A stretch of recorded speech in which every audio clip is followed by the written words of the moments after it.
Good morning. Awesome. Hey, look, what a great song if you start to think about the words. It's like you fall to get up. You die to rise. You lose to win. And if you could just zoom out for a minute and think about if you could sort of encapsulate what did Jesus talk about, this would have to be part of the summary of what Jesus taught. By losing, you win. The last will be first. I got to tell you, Jesus would not do well as a public speaker in America today. I think most of us would think, oh, everyone would flock to him. You know, we would just so want to hear what he had to say. I'm not sure. Maybe that's why he talked about the narrow road, few that find it. Few are looking for it. Has anyone ever told you something that you really didn't want to hear? Anybody? And you could probably think back and boy, I just pushed him off. I avoided him. I wasn't ready for it. And then later on in life, you came back and said, man, what that aunt, what that professor, what that person told me was so absolutely right on. Anybody? Because you're not ready for certain things at a certain time. And that's okay because we're all growing, right? I mean, if you're not there, you're not there. But that message is so difficult for us to absorb, especially in an upward culture like America. I mean, America is about success. America is about, growing and thriving and achieving and checking off and putting things in your bank account. And Jesus was like, well, the last will be first. If you lose your life, then you will find it. So that's what we're going to talk about today. Finding meaning in our loss. Finding meaning in our loss. Now, before we do, I've got to welcome our growing online family, and I thought we'll do a tour of the South today. All right, anybody here from the South? No? Two of you. All right, okay. We are Yankees, after all. We really, okay. Oh, hey, we're proud. Okay. I was born in Georgia. Did you know that? I was born in Cordele, Georgia. Mostly lived there for 2 months, but nonetheless, I got deep roots in the South, all right? Cordele, Georgia. Okay, here we go. Alabama, Montgomery, hello, Montgomery, Alabama. Charlotte, North Carolina. All right, what about Texas and Tennessee, Columbia, Nashville, about Georgia, all over in Florida, and many other parts of the South. Let's welcome in the South and in the North, everywhere in between. God bless you. I still got to know here from Lisbon. Is that Lisbon? Is that from Portugal? Or is there a Lisbon? I don't know. It just says Lisbon. So wherever you are, we're glad you're here. And I want to think about what kind of meaning we can get out of our loss, or is there any purpose to it all? So last week, if you were here, we talked about hope. We've talked about all these stages of mourning and grief, and we bargain, we deny, we go through depression, and I talked about hope last week because hope is that no matter what you go through, there's always hope, always. Even after death, because what a lot of people believe is that death is it. That's final. Once you get there, it's over. So there's hope that you might recover and not die. No. Jesus came and explained to us, no, it's beyond death. There is no situation or circumstance where there isn't hope. That God's plan for us is always unfolding for better. And the story in John's gospel where Lazarus dies and Jesus says, this is not going to end in death, and yet he dies. What does that mean? That means that our end and God's end are not the same. Because a lot of times you go to a funeral and go, well, that's the end. That's the end. That's not the end. That's just the beginning. That's the warm-up act. Huh? Do you know the band? They come and practice before you guys get here, while you guys are sleeping, they're here practicing, trying to get it together. And people always joke because if you watch them practice, it's ugly. But it comes off better when they get it. But he's going, yeah, that's true. All right. But here's what's going on, right? What you're doing right now, what you and I call life, God calls practice. This is you just practicing. It's, what we call death is just like, okay, let's get started. Everybody's showing up here. This is a rehearsal. So there's no end with God. There's always hope because this is not the end of the story. This is just the beginning of your story. And what's really important for you to know is beyond this hope that something's going to be better because it will, in the meantime, you can find purpose and meaning in the losses that you face in life. And we've said this, I'll just review one more time. We're talking about death and losing someone. I started thinking about it today. I thought, our church has been listening to me talk about death for like 2 months. We got like the best church in America that you would hang in there because this is not popular. But look, one of the reasons I've been saying this, I call grief perhaps the greatest skill you will ever learn in life. Why? Why would you say that? Well, you learn a skill. A fancy drummer here, he has a skill. He can play the drums. I cannot play the drums. I would like to, because if I could play the drums, then I could try to be like a rock star, and I could have crazy hair, and people would just think I'm the greatest. And then I would get a guitar, and I would shred a guitar, and anybody know, these are all skills that get you somewhere in life.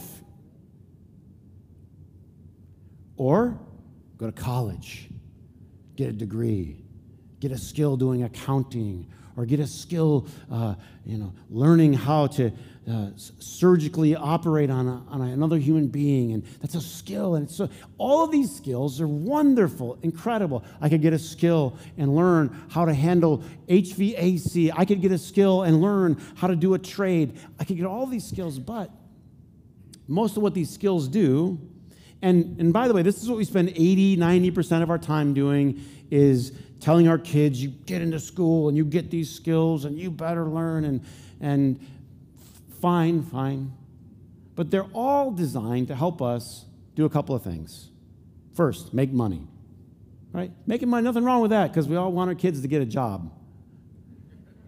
Anybody here wants your kids to get a job, right? Like, that's good. Nothing wrong with that. Get a job, make some money, get some accolades, but what school, where do I go to learn how to lose? Where do you go? Yeah, we're going to take Going Backwards 101, my freshman year. Right? Suffering, loss, and death, my sophomore year. Losing it all and going broke, my junior year. And my senior year, my crowning achievement, finally destitute. This is not how we teach, because we don't think those are valuable, and yet deep down everybody knows all of these things are going to happen to every single one of us. Not only are we going to lose people that we love, we're going to lose jobs that we love. We're going to lose income that we love. I won't even ask you to raise your hand, but I know some of you could, if I said, who's lost some income over the years that they loved? And who lost a reputation that they loved. And there's no skill. Because it's somehow we've all been stuck in denial. Of course, Jesus sharply brought us out of denial and says, well, that's just not how life is. You're going to lose. You're going to lose on the softball field. You're going to lose in the boardroom sometimes. Sometimes you're going to lose when you're trying to make a bid or win a contract. And sometimes you're going to lose in a relationship. You're just going to lose. Oh, it's going to make you mad. It's going to make you so mad when you lose. But you're going to lose. And it's not even going to be fair. Isn't that the worst part? Who here has just learned, like if you've learned anything, here's one thing you might as well go ahead and learn now. Life is not fair. Huh. Only 2 of you. Boy, I thought I would have done better here. Maybe because you're told your whole life, this is going to happen. And at some point you just wake up and you realize life isn't fair. We shouldn't try to make it more unfair, but if you go through your life thinking it should be fair and I am going to stay mad until it's fair, hello, grumpy pants, right? You are going to be mad, right, for the rest of your life. It's true. I'm going to stay mad until it's fair. At some point you just go, life isn't fair. So I got to learn how to deal with loss. And here's what happens. When you lose, a little bit of you dies. A little bit of you dies. It just feels like death. Anybody here, when you were young, you were competitive, super competitive, right? I mean, some of you still are. I've seen you at Walmart in the parking lot. I've seen a couple of you. Really, it's ridiculous. Just take the next one. And honestly, it's 20 steps to the third spot over. 20. You could use the calorie burn. A couple of you, we're competitive. I'm kidding. But we are, aren't we? Like, well, but I was going to go there. We're just competitive. So then when you lose, it just feels like you. Let's be really honest. You don't have to rate. Who's lost that spot before? And did it burn you? Huh? You're like 40 minutes later in the vegetable aisles, you're still burning. You steamed your own broccoli in your cart because you're so mad. Like, you can't let it go.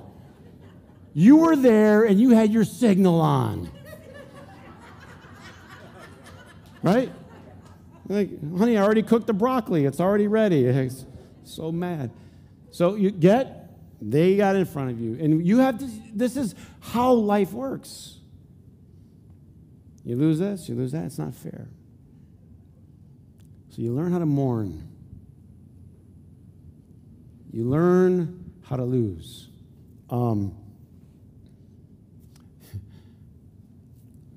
So you can grow up. Just so you can grow up. That's really all we're trying to get each other to do, is just grow up.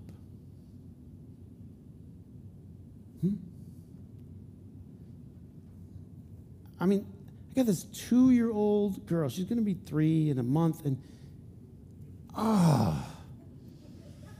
she's wonderful. Huh. Anybody with me? Huh? And everybody can be from the outside like they're the most wonderful years of your life, and I'm like, I know. But all they can think about is what? Me. And literally, the people that study this, they go, they're incapable of thinking about anything else.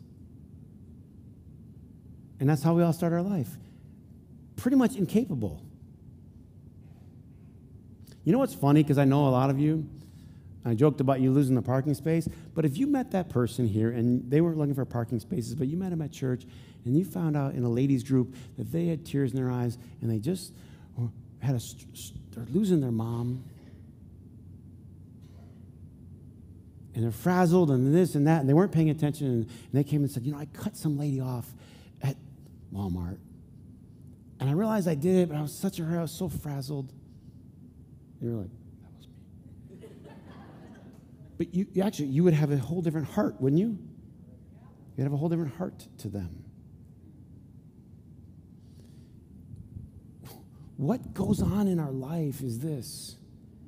And what Jesus taught us and Paul taught us so well is that life is a series of losses that God renews for something good so that he can grow you and I into better people, because you can't grow if you always get your way. And I just make it really simple. You can't grow if you always get your way. And so everything that we're taught in life, all the seminars, all the classes, basically it's one form or another of teaching you how to get your way. Have you ever gone to a seminar on how to write a bad resume so you don't get the job? No, he's like, Christopher, that's ridiculous, of course. Because it's so, to our subconscious, of course, everything is about me getting what I think that I want or that I believe that I need. So everything, the underwritten subtext is so you can get what you want, so you can get what you want, so you can get what you, go to this thing so you can get what you want, get this degree so you can get what you want, so I can get what I want. And have you ever met a person that always got what they wanted? Aren't they fun to have lunch with?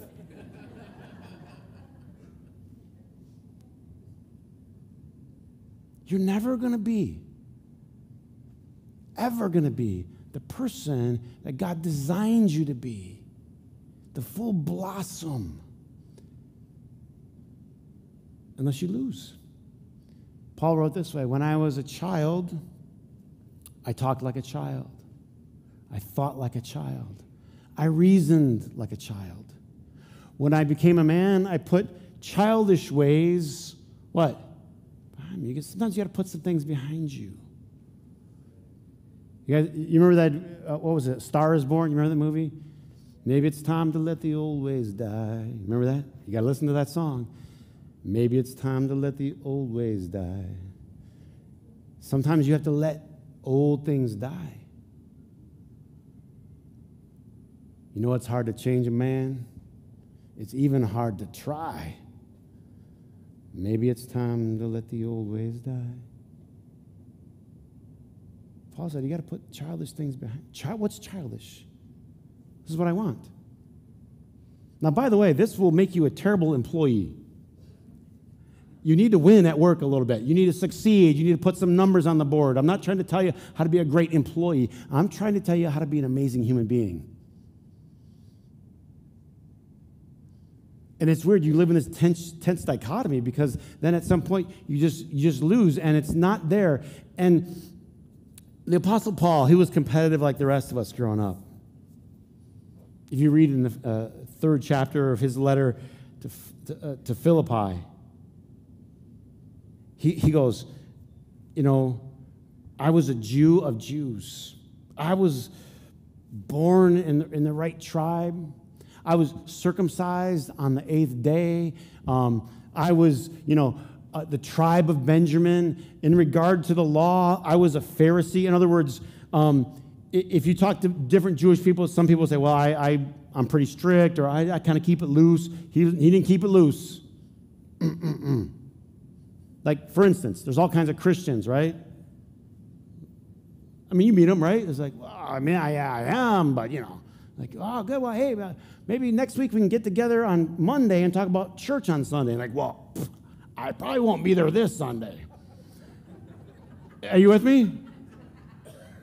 She's like, oh, well, when will you be there? Because then we could talk about it. Like, isn't Christmas coming? Because like, first of the year we could talk about. So that's a kind. I'm not judging. I'm just saying that's a kind. And then there's other kinds. And then there's some of you that, who grew up in a church where, so Paul was checking all the boxes, man. Baptized, this, that. I check every box. And then he goes, but then I met Christ. And all that stuff that was a win, I started to see as a loss. That's kind of crazy when you think about it. But if you grow up, I said if, I was listening to a guy this week who I've gained a lot from him. I respect a lot from him, and he's mapped out human growth. This is interesting. He says he thinks we grow in 8 different stages of life. Most of us think there's 2 or 3. Like your baby, maybe a teenager, an adult. He goes, here's what happens with most people. Instead of going through 8 stages, they go through about 3. And they get stuck and they're teenagers. And he goes, when they're adults, they're supposed to be in adulthood. What they really are is teenagers with accessories.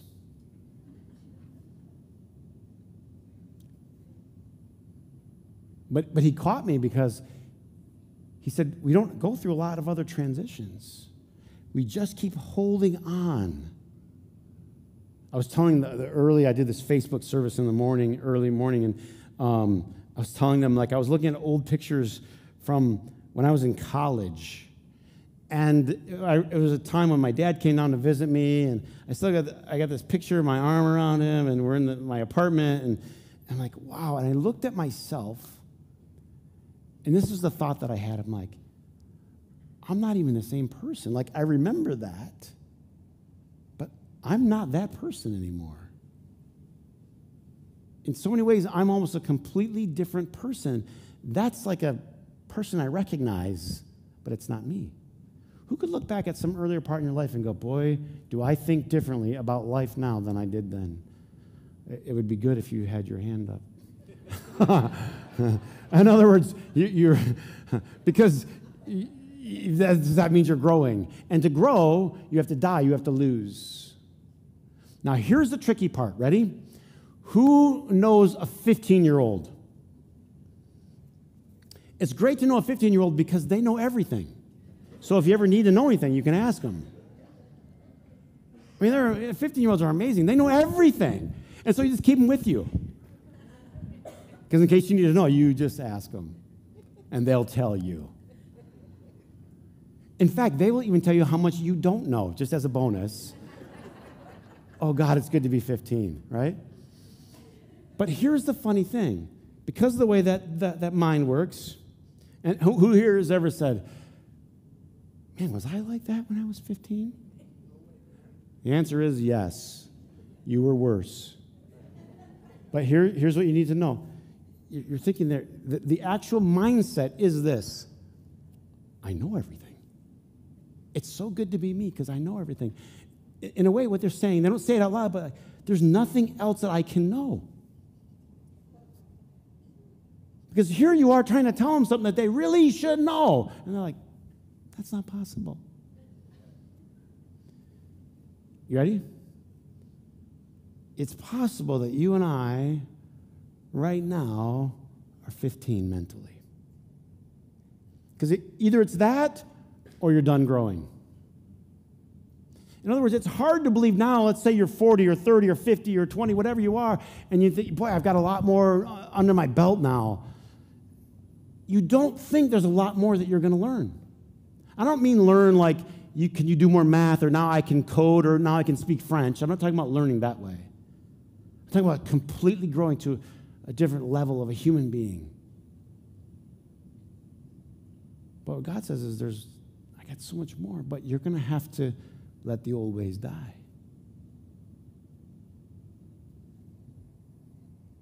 And so Paul said, now it's all dung, garbage.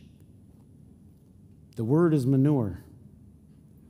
He spent the first half of his life building a pile of manure. And by the way, it's nothing bad, because that's how you were, that's how I was, that's how they are when they're 15, and then when they're 30, and you're just building your resume. Paul was just building his resume, ready so he could get over it and get on with his life. And so the Apostle Paul said, the great growth in life happens only when you can and when you're willing to finally let go. And Paul let go of his resume. That's so strange for us because we spend so many years building it. I've done this, I accomplished this, I did this, I did this. But you know what he said was better? Knowing Christ. It's as if the first part was sort of knowing about God. And the second part was knowing God. What if I sat down here and I told you, I know all about Reggie Jackson. Anybody grow up with the Reggie Jackson era? Baseball? Home run? Mr. October? And I could quote this stat about Reggie and that stat about him, and I could tell you this, and what size his hat was, and when he changed jerseys, and where he went to this and that. And man, you know a lot about Reggie Jackson. But then, what if you met Reggie Jackson's aunt? There's a lady that knows her knows Reggie. In other words, we have all kinds of people that know all about God, but that's not the goal. The goal is to know God. Paul said some crazy stuff. Ready? All right, I'm gonna land this plane right here. Don't worry. But this is what he said. He says, what's more, I considered all a loss compared to the surpassing greatness of knowing Christ, my Lord, for whose sake I have lost all things. What does that mean? Paul started to see life differently. He started to see the losing as a part of him getting to know God. And then he went on to say, I want to know Christ and the power of his resurrection and the fellowship of sharing in his sufferings, becoming like him in his death. Where do they teach that? One translation I read, I loved this morning, it said, being shaped by his death. I thought that was good. Somehow his death shapes me. Somehow when I see Christ, when I get older, I realize he's showing me how to live by dying, by not getting his way when he could. The whole point of the story was he could have gotten his way at any time, remember? Remember when Peter pulls out the sword? Peter's like, well, let's do an email barrage on him. Let's shame him. What are all the tactics used in corporate America today? We'll do this. Jesus is like, let's put that sword away, Peter. Don't you know I could call legions of angels? I got stuff at my disposal. I don't need any of that stuff. I could call legions of angels. Somehow, he goes, I want to become like him in his death. It's as if we need to keep reading that story over and over and over again until we can weave that story into a Tuesday staff meeting. Until we can weave that story into a Thursday afternoon fight that you decide not to win. Until you can weave that story into something in your life where you realize, you know what, this is going to go better if I don't power up. You know how to power up, don't you? Can I speak to your manager, please? Watch it. You got your friends around. No, your boss's boss. Oh, I know you have a boss. Anybody? Anybody ever power? Come on. Who's powered up before? Yeah, I gotta get what I want. I gotta tell people how I know, and I know this number, and I think Jesus, talk about the ultimate power up. You got a Rolodex of, angels. Let's not power up. Let's power down. Man, this is a terrible message. Because we don't like it. But man, if you become like him in his death, he goes, and then somehow you attain the resurrection. By dying, you live. By letting go, you gain. By becoming last, you become first. Not that I've already attained all this or I'm already perfect. Paul goes, I'm not there, but I'm on my way. Let me just ask you a question. I'm not asking you if you're there, because I'm not there. By the way, if you think you're there, then you're definitely not. So that'll help. If you check the box off, then you're not. If you're ready to get up and leave, you need to stay longer. But you could be on your way. And there's a good question. Are you on your way? I'm on my way. I'm on my way to becoming the person that God saved me to be. I press to take hold. And he goes, brothers, I don't consider myself to have taken hold of it, but one thing I do, forgetting what is behind. Everybody say, forgetting what is behind. Forgetting what is. That's the wins, and I think, and the loss. That's just forget about it.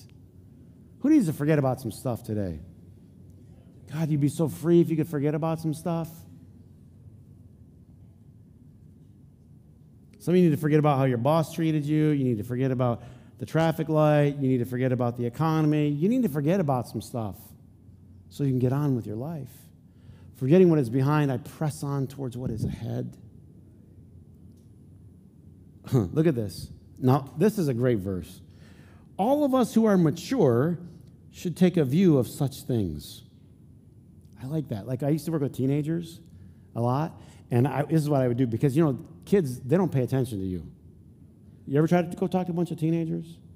Like a room like this full of teenagers. And I would say, since you guys are mature, here's how we're going to do this.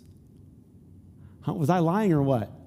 But all of us who are mature, let's take a view of this. And if on some point you think differently, that too God will make clear to you. I love this. Paul's a little subtle there. If you aren't getting it yet, hang in there, you will. I'll just say this, be very blunt about this message.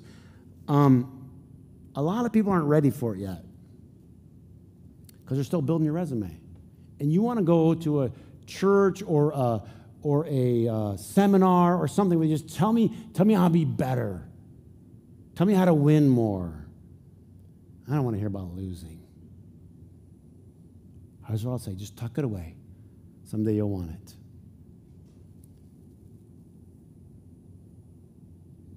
Only let us live up to what we have already attained. This makes a lot of sense. Just live up to the level that you're at. Where's our big frustration with the 15-year-old? We want them to be 25. But guess what? They're 15. That's how they're going to act. Just how you acted when you were 15. Almost exactly. That's why it's going to drive you crazy. Just live up to that level. Get to that level. But then when you get to the next level, you got to live to that level. Some of us, God wants to make to true elders. Scripture talks about it. Our society needs them. An elder is a person that doesn't necessarily mean their chronological age. It's kind of how we would think of it. Although that usually there is some correlation. These are the people that are just wise. These are the people you go to and you say, you know what? This one person said this to me at the mall. And the elder goes, well, what you should do? Well, what were they wearing? That's not an elder. Are you with me? But sometimes we go for those people because we like it, because they get all gossipy and hippie and then you go to your friend guy and they get all pounding the table, and I'll tell you what I do. I got a lawyer, and I'll tell you. Anybody know? That's not an elder. I'm just trying to help us understand. And they're in the scriptures talked about over and over and over again. They don't act like that. Probably the first thing to do is just sit and listen. And probably listen long enough so you can hear yourself talk. How stupid you sound. That's probably the first thing an elder does. Just let you, just go ahead. Keep going. Now all of a sudden the air is dead, and then you just hear yourself, and you're like, man, I really sound stupid, don't I? I don't need to say much. Because they've already gone through that.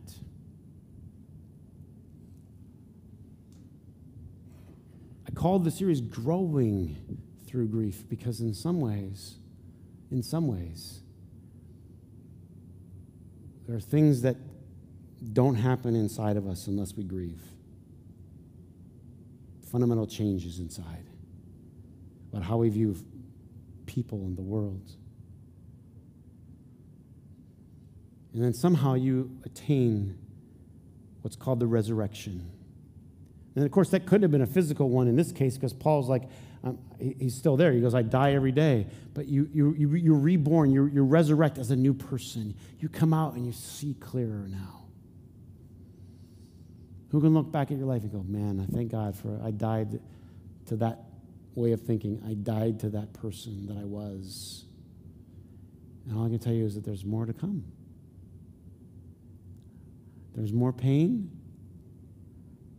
and there's more resurrection. Now, a good salesman would be up here and just tell you there's not going to be any more pain. You've been through it all, man. It's all up and good here. But I wouldn't want to lie to you. I don't wish it for anybody. But it's part of how we grow. But with it all, God will be with you, sustain you, and most of all, He'll resurrect you. Let's stand. We'll have a closing prayer.